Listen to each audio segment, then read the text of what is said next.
The ladies' Bible study is canceled for this Monday. It will resume on February 10th currently, but it is canceled for this week, so they won't be meeting on Monday. Anything else that somebody needs to say? If not, let's take a few moments and prepare our hearts for worship.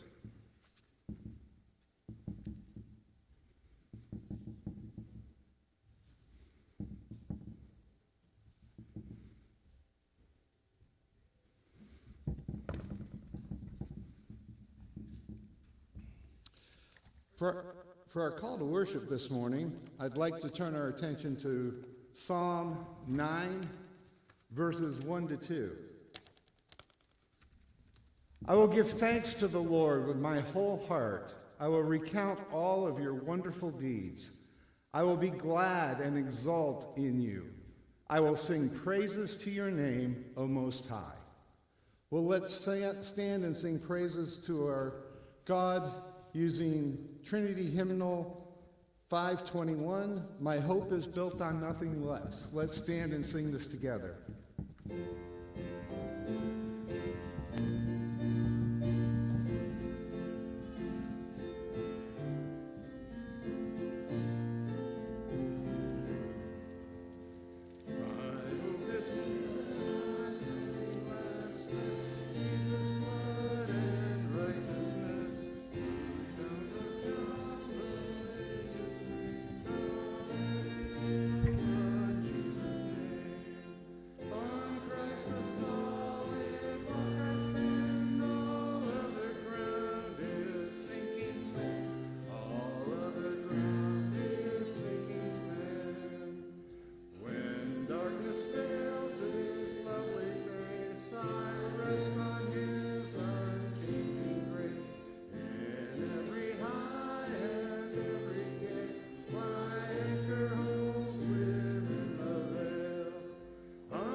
Let's pray.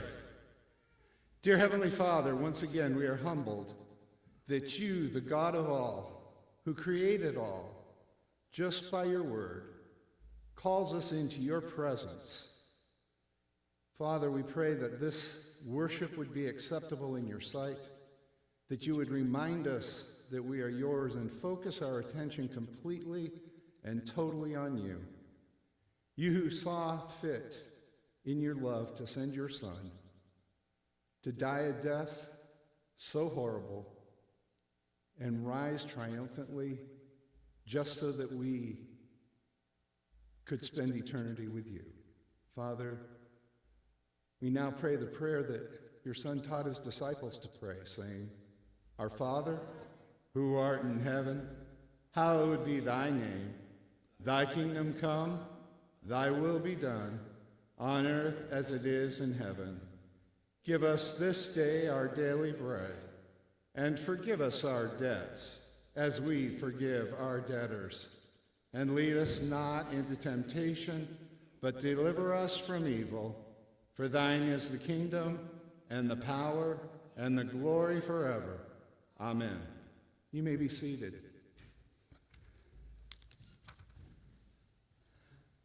For our confession of sin, we have a prayer printed in the bulletin.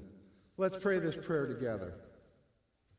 Lord Jesus Christ, you carry the lost sheep back into the fold in your arms, and Dean, who here confession of public, graciously remit all my guilt and sin. Lord, you hear the penitent thief. You have saints, and have not withheld pardon from the sinner. Hear the prayers of your servants according to your mercy. Amen. And in his love, God gives us his assurance of pardon in Romans 3:21-26. But now the righteousness of God has been made manifest apart from the law. Although the law and the prophets bear witness to it, the righteousness of God through faith in Jesus Christ for all who believe.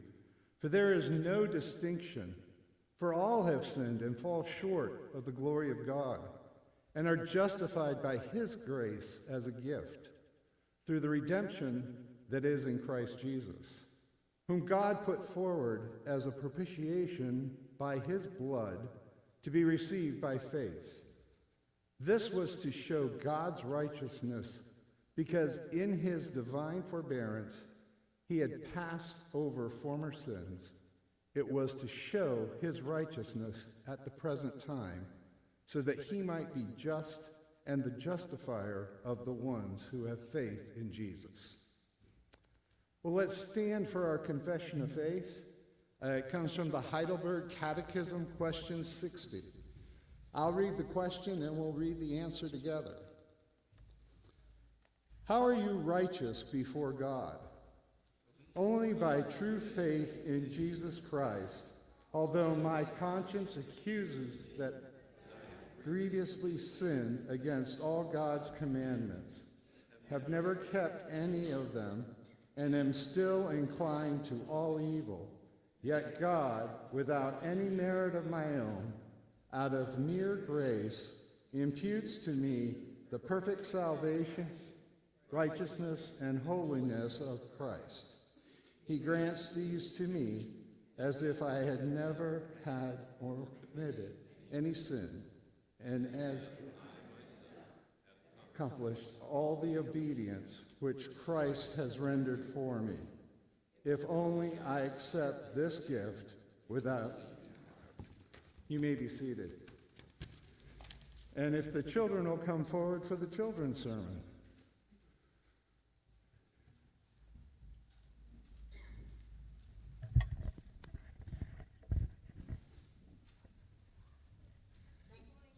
Good morning. You beat me to it.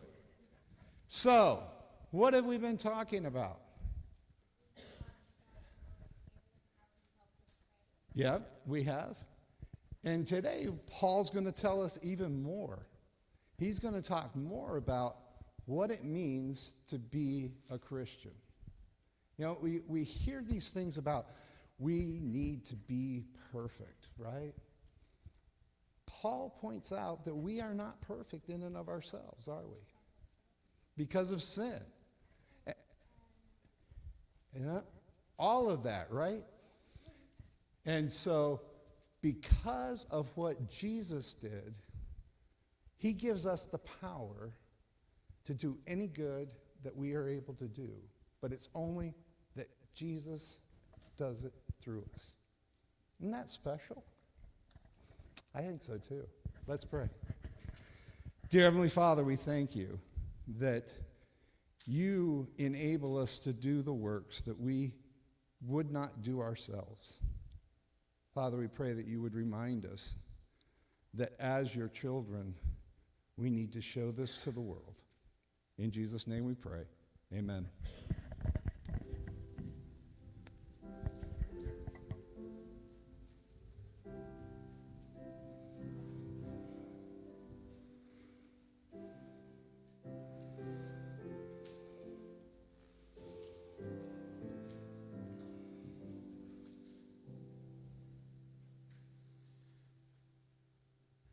Our scripture reading today is from Genesis 22, and if you remember when Pastor Mitchell went through Genesis, we're at a point now where Abraham has been told by his wife to go into her servant, got her pregnant, and had Ishmael. She got all upset at Hagar, and Hagar ran off, and then Hagar came back. There's been Abimelech, who has been kind of a thorn in Abraham's side. And now Sarah has had Isaac, and Hagar has been put out with her son. And so when we get to this point, the chapter starts off, after these things. Well, there's a lot of things that have happened. So after these things, God tested Abraham and said to him, Abraham. And he said, here I am. He said, take your son, your only son Isaac, whom you love, and go to the land of Moriah, and offer him there as a burnt offering on one of the mountains of which I shall tell you. So Abraham rose early in the morning, saddled his donkey, and took 2 of his young men with him, and his son Isaac. And he cut the wood for the burnt offering, and arose and went to the place where God had told him. On the 3rd day, Abraham lifted up his eyes, and he saw the place from afar. Then Abraham said to his young men, stay here with the donkey. I and the boy will go over there and worship, and come again to you. And Abraham took the wood for the burnt offering, and he laid it on Isaac his son. And he took in his hand the fire and the knife. So they went both of them together. And Isaac said to his father, Abraham, my father. And he said to them, here I am, my son. He said, behold, the fire, the wood, but where is the lamb for the offering? Abraham said, God will provide for himself the lamb for the burnt offering, my son. So they went both of them together. When they came to the place which God had told them, Abraham built the altar there, and he laid the wood in order and bound Isaac his son and laid him on the altar atop the wood. Then Abraham reached out his hand and took the knife to slaughter his son. But the angel of the Lord called to him from heaven and said, Abraham, Abraham. And he said, here I am. He said, do not lay a hand on the boy or do anything to him, for now I know that you fear God, seeing that you have not withheld your son, your only son, from me. And Abraham lifted up his eyes and looked, and behold, behind him was a ram caught in a thicket by his horns. And Abraham went and took the ram and offered it up as a burnt offering instead of his son. So Abraham called the name of the place, the Lord will provide. As it is said to this day, on the mount of the Lord it shall be provided. And the angel of the Lord called to Abraham a second time from heaven and said, by myself I have sworn, declares the Lord, because you have done this and have not withheld your son, your only son. I will surely bless you, and I will surely multiply your offspring as the stars of heaven and the sand is on the seashore. And your offspring shall possess the gate of his enemies. And in your offspring shall all the nations of the earth be blessed, because you have obeyed my voice. So Abraham returned to his young men, and they arose and went together to Beersheba, and Abraham lived at Beersheba. The word of the Lord.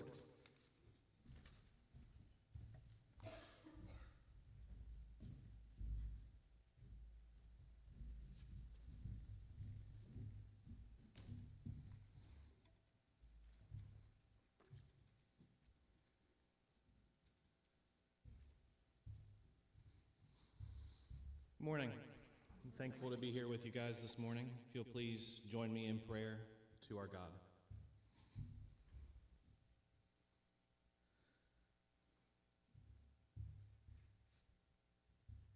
Heavenly Father, we come before you today thankful for all it is that you have shared with us in understanding who you are.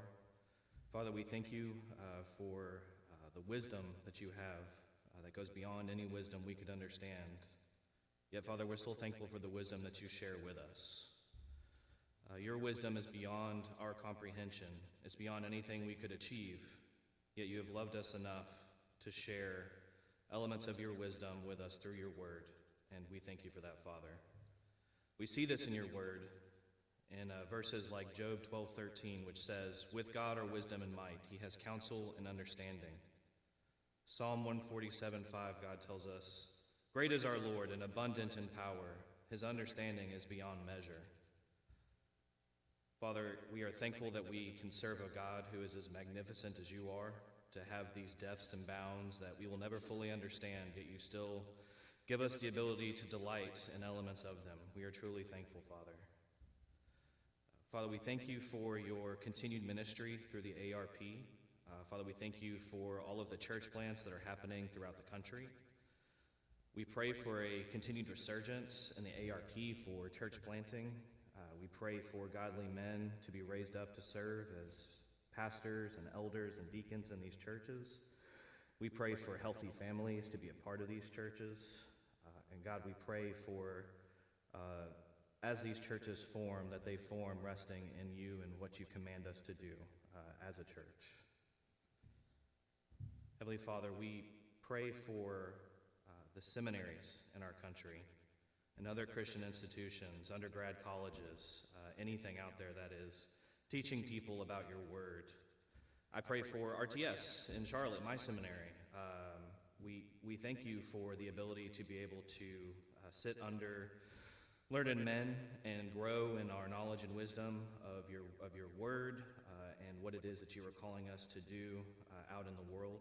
I pray for protection for the teachers and the leaders in these institutions from the corruption of sin.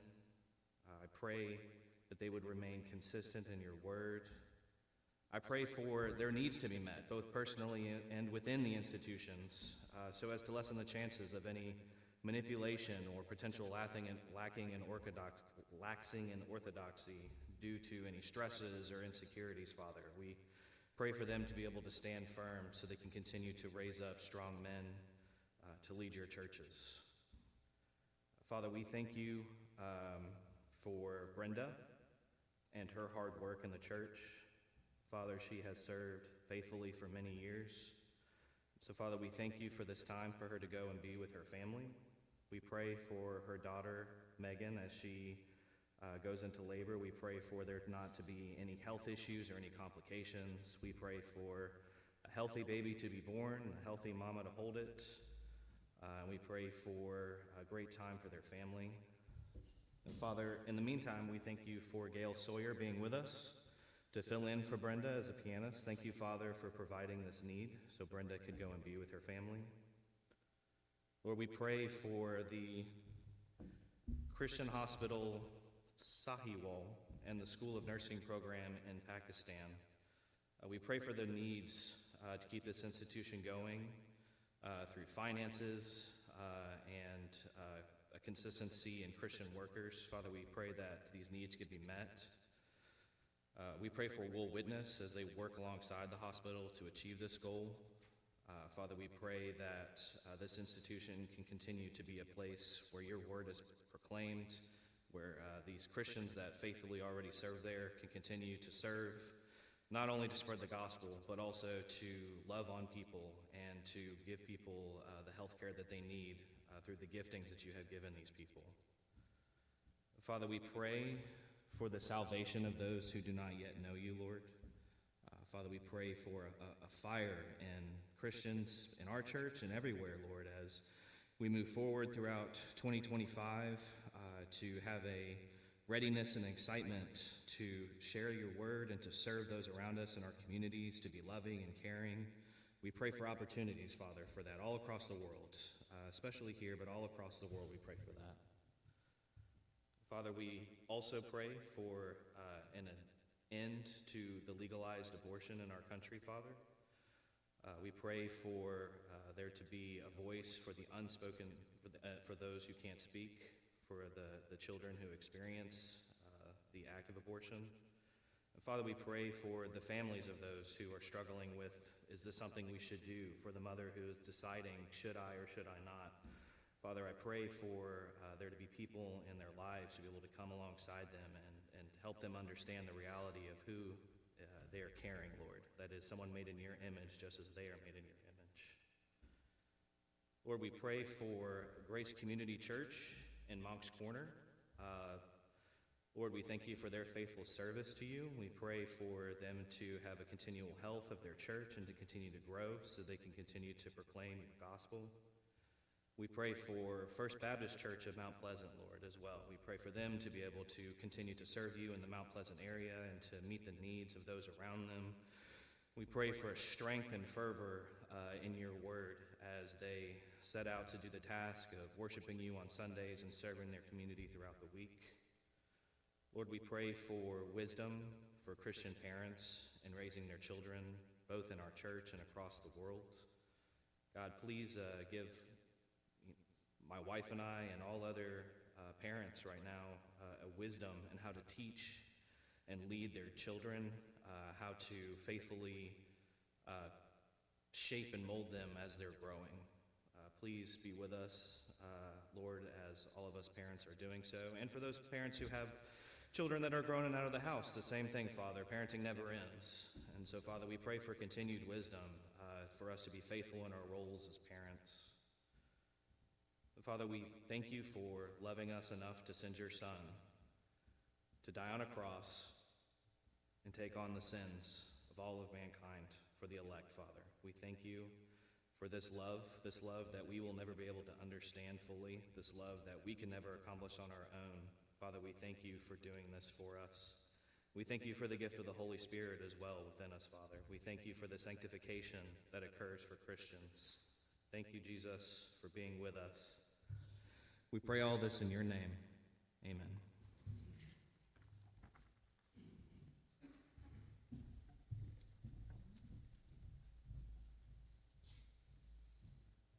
Let's now stand and sing together from the Trinity hymnal number 691.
Good morning. Please be seated.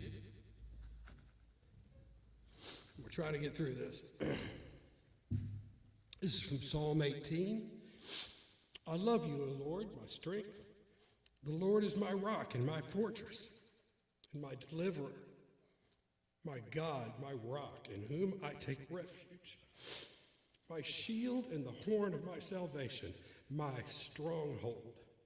I call upon the Lord, who is worthy to be praised. Evil assailed me. In my distress, I called upon the Lord. From his temple, he heard my voice, and my cry to him reached his ears. You, my Lord, have dispatched my enemies, as only you can.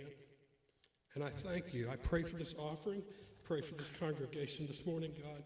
Please bless the offering, multiply it to your purposes, focus it on your purposes, and thank you so much, dear Lord.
Please turn with me in your copy of God's Word to Romans chapter 8. We are in a soaring section of this epistle to the church in Rome, written by the Apostle Paul, as he has just discussed the way in eternity past God has foreloved, foreknown, predestined, and then called, justified, and glorified his people.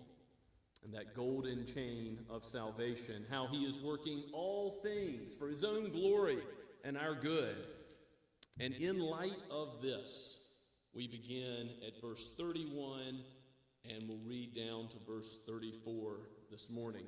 If you do need a copy of God's Word, we do have some extras in the translation we use below the bulletin board in the back. Feel free to take one. Let's give our attention now to what is penned by the Apostle Paul. Yes, a human author, but breathed out by the Holy Spirit himself for each of us today. This is God's Word. What then shall we say to these things? If God is for us, who can be against us? He who did not spare his own Son, but gave him up for us all, how will he not also with him graciously give us all things? Who shall bring any charge against God's elect? It is God who justifies. Who is to condemn? Christ Jesus is the one who died. More than that, who was raised, who is at the right hand of God, who indeed is interceding for us. Let's ask for God's help now. O Holy Spirit of God, open the eyes of our heart to see Christ, to see him as he is, to see the Father's love. Aid us, be our comforter, instruct us in the truth, so that we might be conformed more and more to Christ's holy image, that we might live for him in gratitude, in thanksgiving, rejoicing every day in the salvation which you have procured from beginning to end. We pray in Jesus' name. Amen. Have you ever received a gift or seen someone else receive a great gift? I'm talking a very valuable piece of jewelry, a new car, something like that. Occasionally, it can cause someone to be completely at a loss for something to say. No words. What do I say to this gift? Well, that's the idea that the Apostle Paul has when in verse 31 he says, "What shall we say to these things?" What has he just spoken of? In the golden chain of salvation, God has foreloved us, he has foreknown, he has predestined from eternity past. He has called us from deadness in sin to life in Christ. He has justified us, counted us as righteous because of the work of Christ. And he has glorified us. From his perspective in eternity, it's all past tense, it's done. God has saved us to the uttermost with his strong right arm. And that's the great gift of salvation, which of course Paul has been unpacking in this whole epistle as it first establishes our need. Remember, in the early chapters of Romans 1 through 3, and then 3 through 5, focus on that justification. And then chapter 6, the union we have with Christ and sanctification and how God goes about that process of making us more and more like Jesus. And now he's led all the way to the end to glory, to how God will most certainly call us home. We will know the new heavens and the new earth where sin will be no more. Hallelujah. We look forward to that great day. That is the salvation that he is speaking of. And he says, what can we say to this? Do we have words to even respond to such a great gift? And the apostle is going to give words at the end of this section of Romans chapter 8. These are glorious words. This is a soaring section of Scripture as we consider scripturally what God has revealed about himself, about his salvation, and about the assurance we ought to have in it. So it's in light of this golden chain of redemption and the whole of salvation, the whole that God has accomplished from eternity past to eternity future, it's in light of this that the Apostle Paul says, what should our response be? And then that second question, if God is for us, who can be against us? Remember, persecution has come to the Roman Empire and believers in it. It will get worse. There will be tough days ahead. And the Apostle Paul wants all believers to know that whatever trials and difficulties they face, whether it's from demonic powers, earthly rulers, opponents of God's church, or from our neighbor or our co-worker, whatever the case may be, he wants us to know that if God is on our side, and there's no way that he can fail to remain on our side as he carries us as our great shepherd of the sheep, the Lord Jesus Christ carries us through this life, how should we fear any human being? How should we fear any created being, anything in creation? Now, to be opposed to God is a fearful thing. To fall into the hands of the living God, that is a terrible thing. We read in Sunday school this morning in Psalm 34. I'll turn there briefly because I think it makes the point well. Psalm 34, verse 16. The face of the Lord is against those who do evil, to cut off the memory of them from the earth. That's verse 16 in Psalm 34. There's other places we could go in the scriptures, and I've got some in your outline of various places where God says in the prophets, I am against you. I'm against you, false shepherds, in Ezekiel. He is a God who judges sin, and we all were opposed to him. We all were at enmity with him. And so what that deserves, the wages of sin, is death. We deserve his displeasure. We deserve his face being turned against us. And that is a serious matter. You see, if God is against you, you have every reason to fear. You must repent. While the day of salvation is at hand, while the gospel is freely offered, repent and turn towards Christ and live.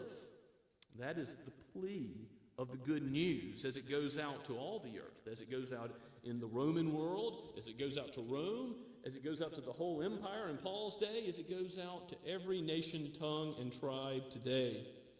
God proclaims such peace, such comfort for his elect, that we should be assured and comforted in the gospel that Christ died for us. But indeed, it is a terrible thing for God to be opposed to us. If God is for us, however, if we are his, if we are united to Christ, we have nothing to fear.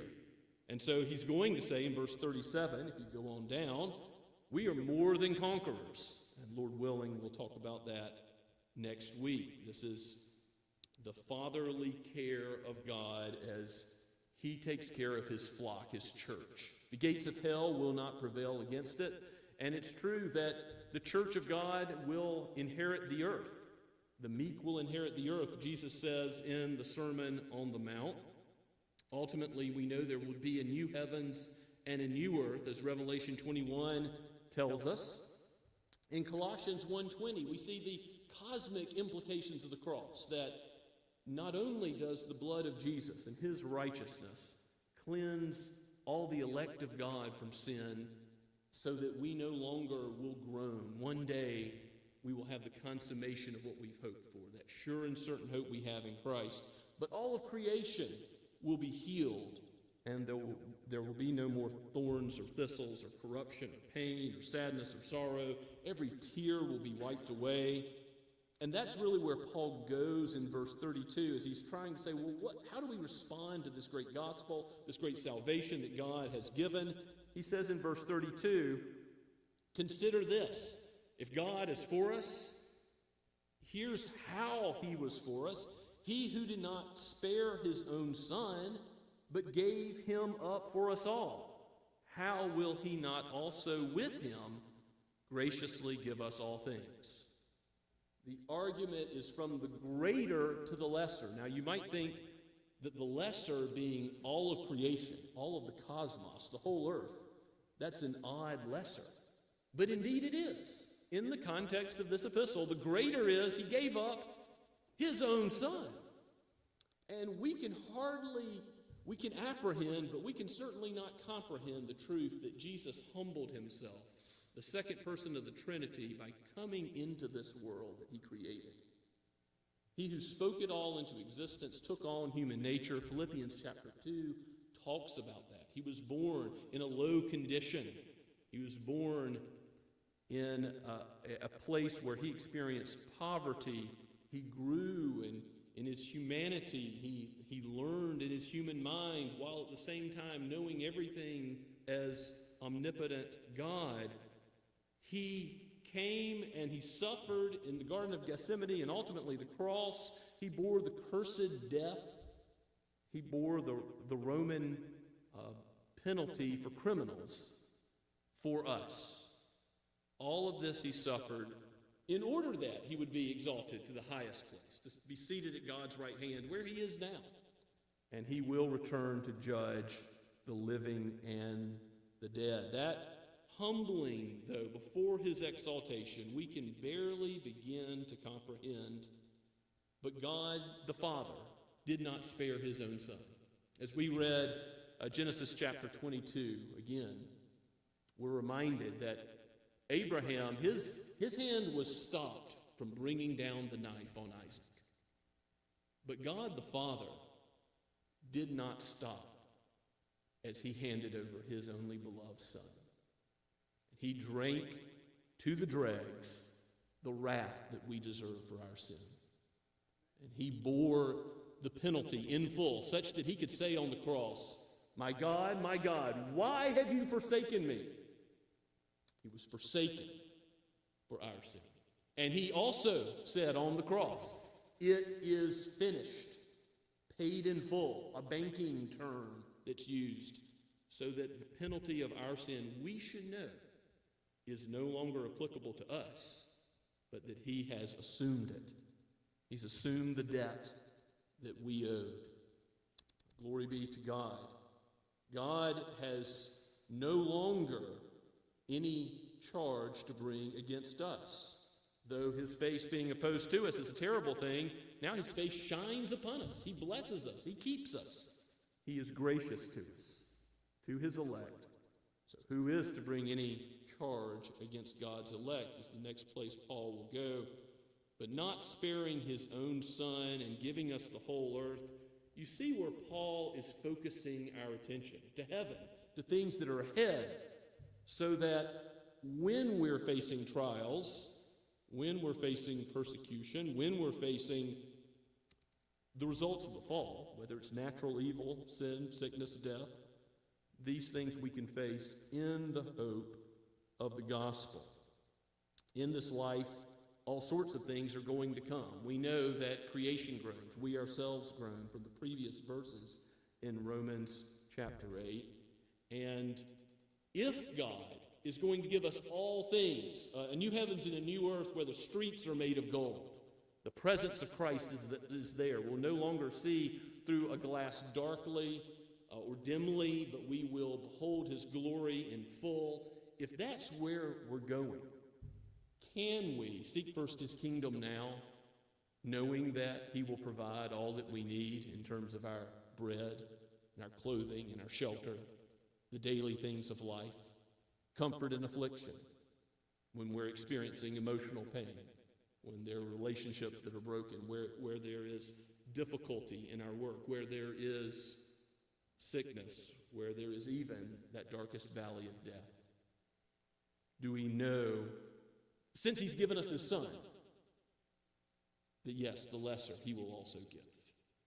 You see how this is a great comfort to God's people as they go through what Paul knows we will face in this life, what Christ told us to be ready for if we follow him, to take up our cross and to expect suffering until we get to that place of exaltation and glory where he is taking us. And yes, we ought to be reminded that when Jesus was handed over, the word gave up in verse 32 is the same as the handed over word that's used elsewhere in the Gospels for the betrayal of Judas, for the other betrayals that happened. God himself handed over his son to this death on the cross that we deserved. And ultimately, we're to remember, as Acts 2:23 says, this was the predestined purpose of God. Yes, the hands of wicked men were involved. They are responsible.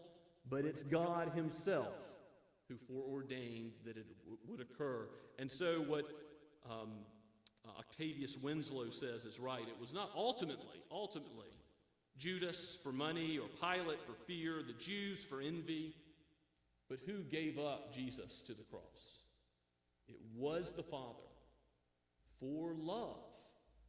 Love for his elect, love for his people.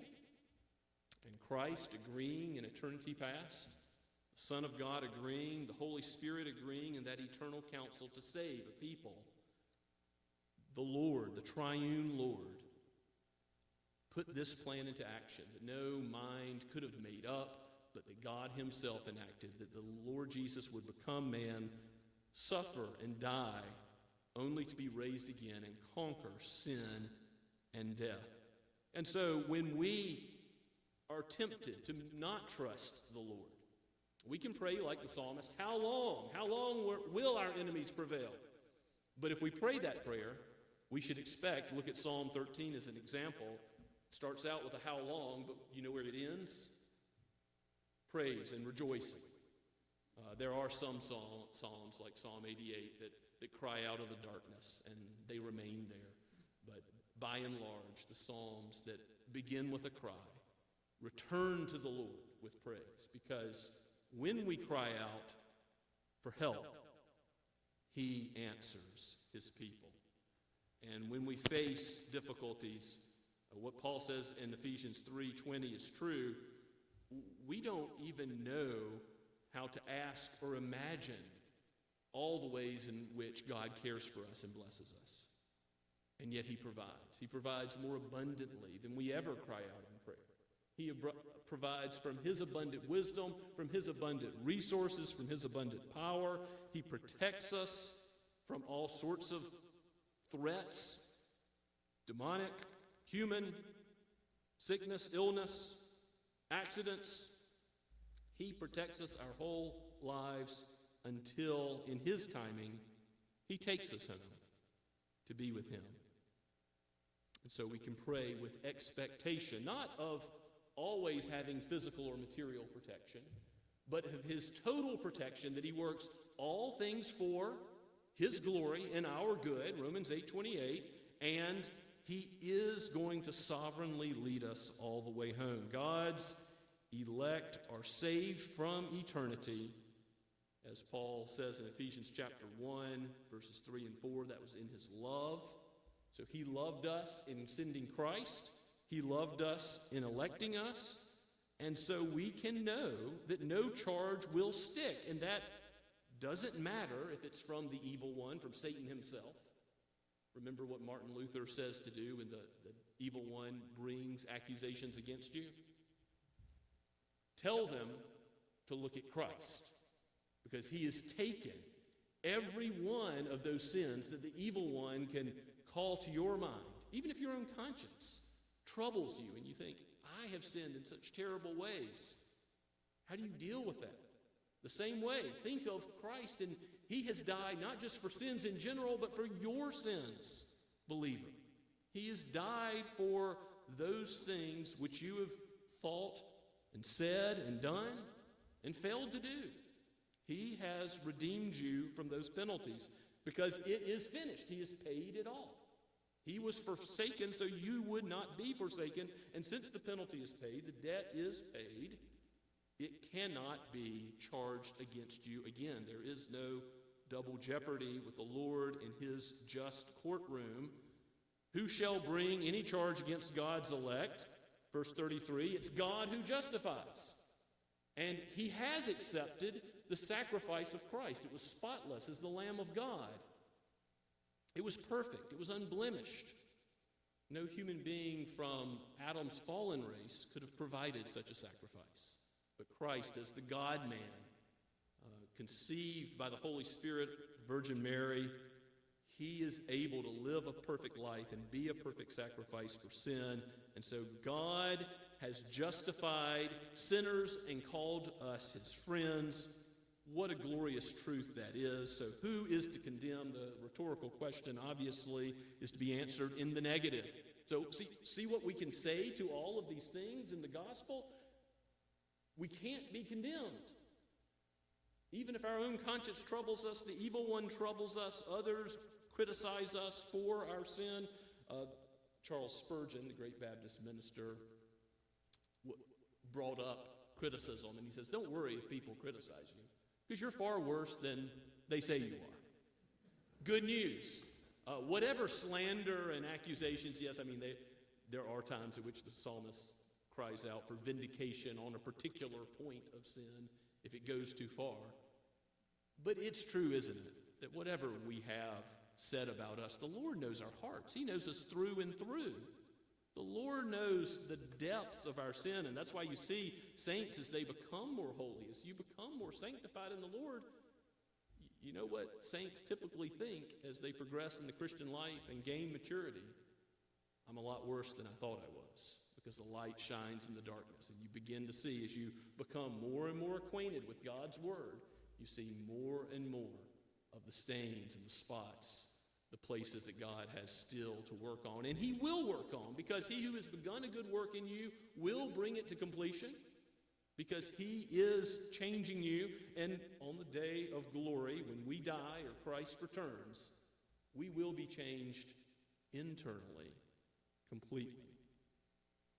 So if the Lord has spoken, if the supreme judge of the earth, who always does right, has said, we are innocent, and declared innocent based on the work of Christ, then we are innocent. Nothing can change that ruling. No human court. Remember, the Apostle Paul is thrown into jail multiple times.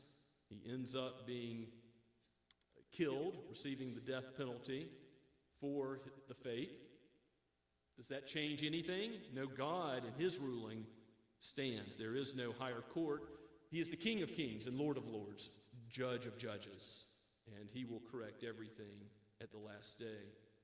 And because Christ's sacrifice was acceptable to God the Father, look at what verse 34 tells us about not only the death of Jesus. Jesus is the one who died. Yes, that's why we're not condemned, because he died for our sins. The debt is paid. The work is finished.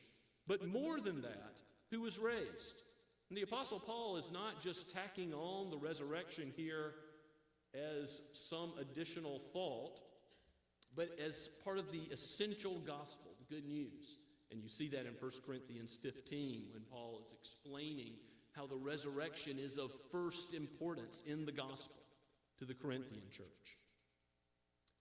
The gospel is shown in both Christ's death and his life. Remember back in Romans 6? We're dead to sin, but now alive in Christ in resurrection power. Because of union with Christ, we now have the ability to live and be sanctified by the Spirit according to that power. Yes, the resurrection shows that Christ's sacrifice was acceptable, it's vindicated, but more than that, it's the current power that we have. He is the first fruits of that new life which is to come, and that life that is already ahead in the future, it's like it goes back in time to this world now where we are being sanctified in the truth, and it's infiltrating. The glory of God is infiltrating our hearts and minds now. Perfectly no. We still struggle and stumble with sin, but Christ is at work by his resurrection power in his church. And so he is raised and seated at God's right hand when he tells his disciples at the end of Matthew chapter 28 to go and make disciples of all nations. What encouragement do they have? All authority, heaven and earth, belongs to the one seated at God's right hand. Jesus reigns. And so when the gospel goes out by those first apostles and disciples, and when it goes out today, as we preach the word, as churches around the world preach and teach the truth, we're encouraged that God is building his church by the word. This is the means he uses to convert those dead in sin to life in Christ. This is the means he uses to sanctify his people in the truth. As Jesus prays in the high priestly prayer of John 17, that we would be sanctified in the truth, he's doing it from heaven on high, even now.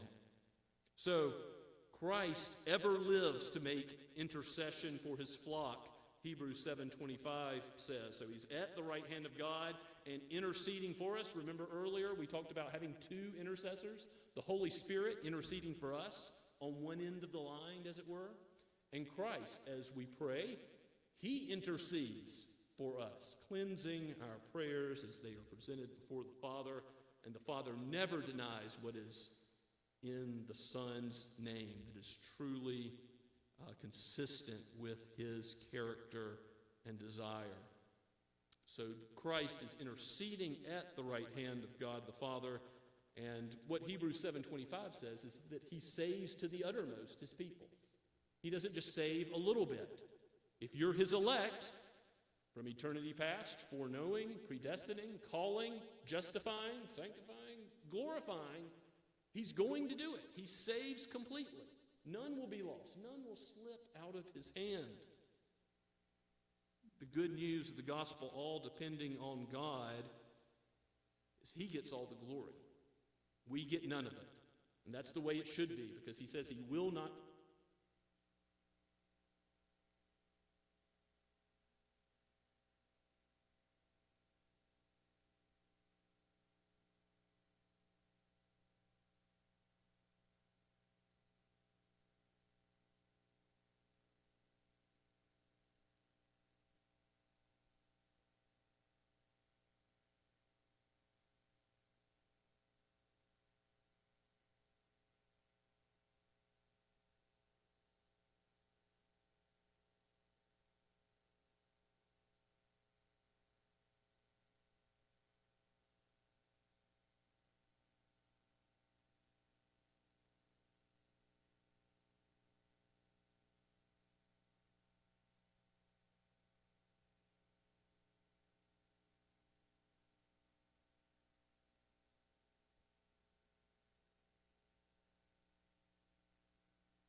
This morning, I tell you, as I often do, that this is not the table of Scots Kirk Presbyterian or the Associate Reformed Presbyterian Church, but the table of the Lord Jesus Christ. This is his sacrament, and he has ordained it because he knows our weakness as human beings, that we tend to look at what is seen as more real, more tangible as more important. And he wants the eyes of our faith to be focused on him and where he reigns in heaven and how he is changing us now and will change us in the future.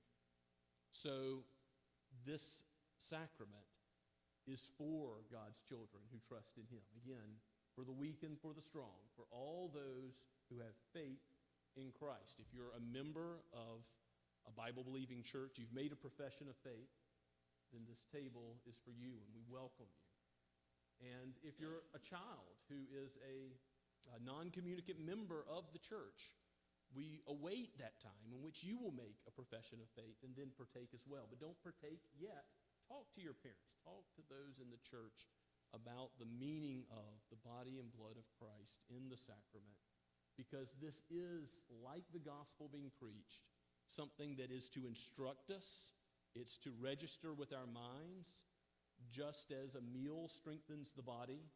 So this spiritual meal gives us strength and grace to know Christ in the gospel and be assured of his love as we walk the Christian life. I present to you the words of institution from 1 Corinthians chapter 11. Hear God's word.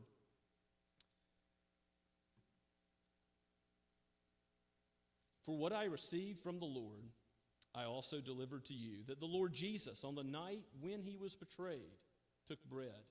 And when he had given thanks, he broke it and said, "This is my body, which is for you. Do this in remembrance of me."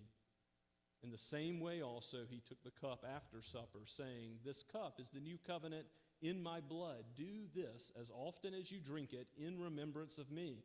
For as often as you eat this bread and drink the cup, you proclaim the Lord's death until he comes." Let's pray together. Oh, Father, in your wisdom, you know that we have need of this meal. So be present in these common elements. Be teaching our minds and be assuring our spirits in the truth of the gospel, in your love, which is unchangeable, in the sacrifice of your Son, which has freed us from all condemnation. Oh, what love you have shown in handing him over for us. Oh, Lord, by your Spirit, minister to us now tenderly. Do not break a bruised reed or snuff out a smoking flax, but instead build up your people in the truth. We pray in Christ's name. Amen.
People of God, have you ever thought to yourself, I've sinned again.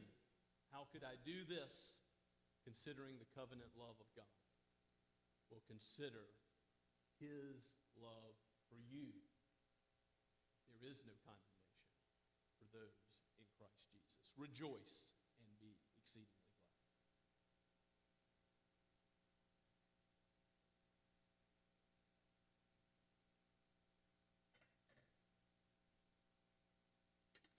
In the same way, after supper, Jesus took the cup.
Yes, by our sin, we deserve death, to be cut off from the smiling, blessing face of God. But there is now, therefore, no condemnation for those who are in Christ Jesus. Amen and amen.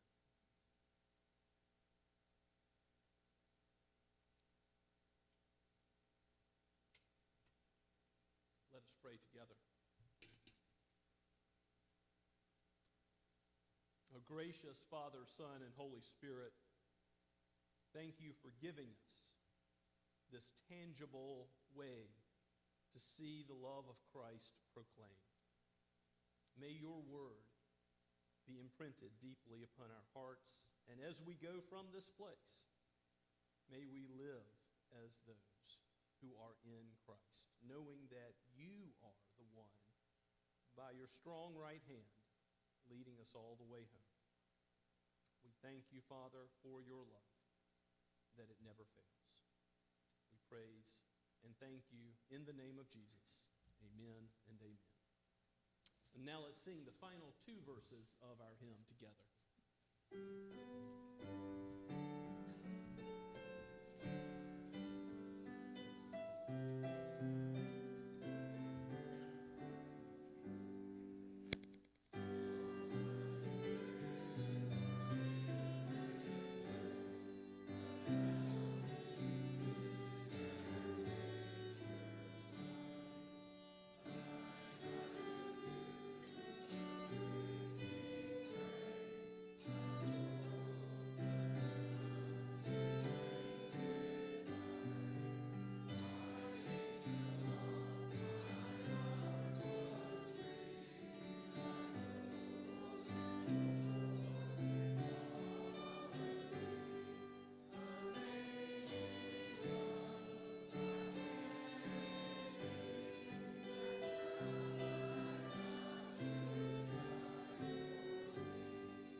yourself. May the grace of the Lord Jesus Christ and the love of God and the fellowship of the Holy Spirit be with you now and forever. Amen and amen.